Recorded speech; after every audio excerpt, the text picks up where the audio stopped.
என்னன்னு அடுக்குமாடி கட்டண மாதிரி ஷிப்பு மேல ஷிப் வச்சிருக்காங்க, அது இன்னொரு பெரிய ஷிப் தூக்கிட்டு போகுது. நீ பாக்குறது ஷிப்பு கிடையாது, ரிவர் பார்ஜஸ் அப்படின்னு சொல்லுவாங்க.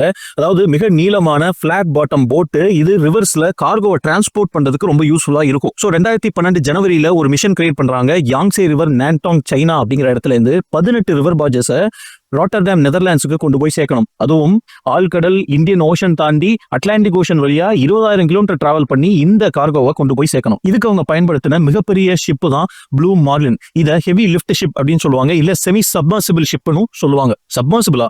அப்ப இந்த ஷிப்பு மூழ்குமானே?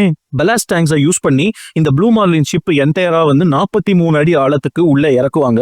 அப்பதான் ரிவர் பார்ஜஸ் அடுக்கி வச்சிருக்காங்க இல்லையா, அது ஒரு ஃப்ளோட்டிங் பிளாட்ஃபார்ம்ல வச்சிருப்பாங்க. அந்த ஃப்ளோட்டிங் பிளாட்ஃபார்மா பாண்டூன்ஸ் அப்படின்னு சொல்லுவாங்க.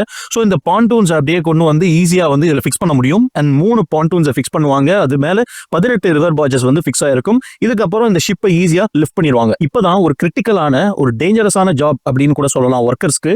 ஏன்னா 10,000 டன் எடையுள்ள இந்த ரிவர் பார்ஜஸுக்கு அடியில போய் மெட்டல் வச்சு வெல்டிங் கொடுத்தாகணும். இந்த சப்போர்ட் எதுக்காக அப்படின்னா, இந்த என்டையர் கார்கோவை ஸ்ட்ரக்சரலா ரீஇன்ஃபோர்ஸ் பண்ணி கொடுத்துருவாங்க. அப்பதான் கடல்ல போகும்போது கடல் சீற்றம் ரொம்ப அதிகமா இருந்தா கூட இந்த கார்கோஸ் கீழே விழாமையும் அசையாமையும் நல்லா ஸ்ட்ராங்கா இருக்கும். அண்ட் இந்த ப்ளூ மார்லின் ஷிப் இந்த மிஷனை சக்சஸ்ஃபுல்லாவும் கொண்டு போய் சேர்த்துச்சிரா தம்பி. இதுல இவ்வளவு சேலஞ்சஸ் இருக்கானே, அதுவும் அந்த உயிரை பணைய வச்சு வேலை பார்க்குற அந்த ஒர்க்கர்ஸ்க்கு ஒரு சல்யூட்.